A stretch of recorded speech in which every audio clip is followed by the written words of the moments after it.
This is my house. And they say, okay, you have 20 minutes to grab whatever you can and get out. They said we are evacuating everybody because there's explosion possibilities in these houses. In March in 2014 in Arvin, California, which is just south of Bakersfield, the southern tip of Kern County, there was an evacuation that occurred on Nelson Court. There was 8 homes that were evacuated due to a gas leak underneath their homes. At the time of the evacuation, global community monitors held a bucket sample in one of the homes. There was a large array of chemicals. Benzene is a carcinogenic chemical that was found 2 and 3 times over the legal limit associated with the threshold of the US EPA inside a confined space inside a home. I mean, they just got there and told everybody that had 15 minutes to leave the house, and that's when I got a phone call. I was working in Riverside that night, and I couldn't help them. I wasn't here to help my family. They told us at first that we were going to be out for 1 week, and we're 6 months into the mess right now. Everyone is trying to pass the seat to the next person, but no one wants to sit on the seat of responsibility. Since day one, families have been asking Kern County to do their own investigation, both scientifically and criminal. The only data that the public owns is a sample taken by our partner Global Community Monitor on the day of the evacuation that details how there was gas levels 23 times over the US EPA required standards. It is the only sample that actually was taken closely after or during the evacuation because no other government agency did it.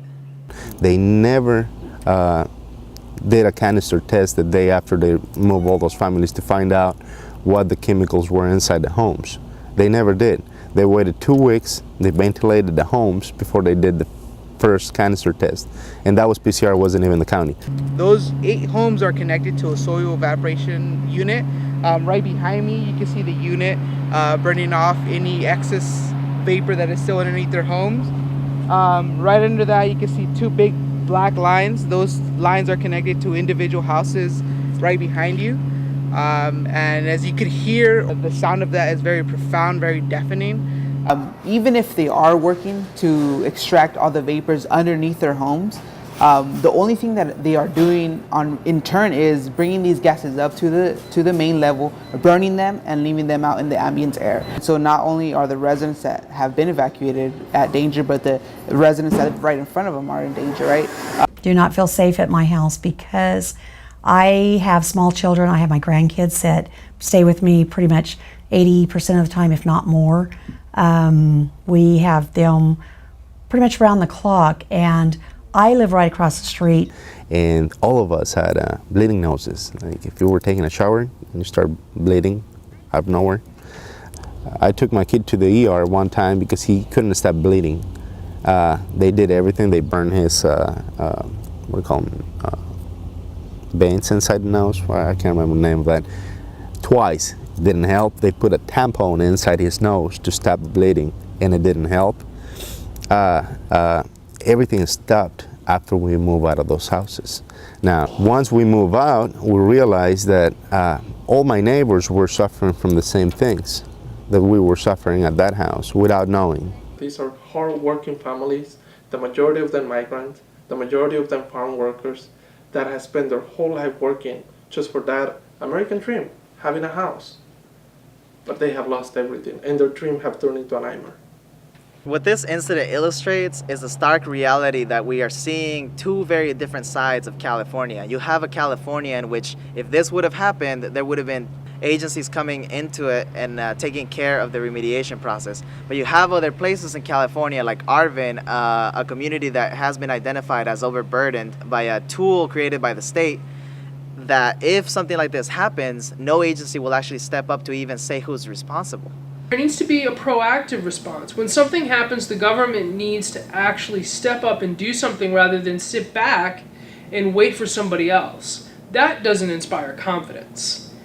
We need DTSC to come out here and do soil sampling that tells us what is the saturation of gas within the soil. We need California Air Resources Board to come in with their air toxics division to figure out how many contaminants are still left within the homes and in the ambient air. and we need them to do a legitimate health assessment about what are the contaminants and how much were the residents exposed to these contaminants before the day of the actual evacuation. This generally throughout the oil industry, where they burn off any excess vapors and fluids and gases that they don't use that are not refinable.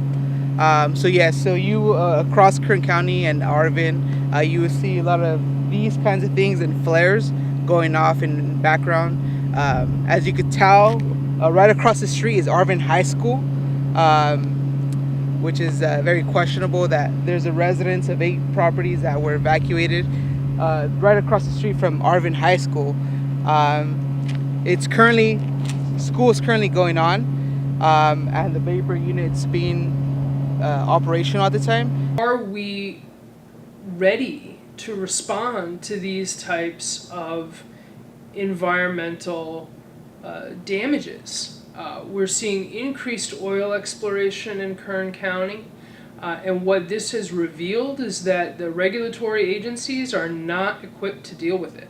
The state currently does not have a comprehensive map of where all of these pipelines lie. And what you see here is a prime example of what could happen if the state does not take the full approach to actually map out these lines, let residents know of where these lines are, and take into control these oil operations.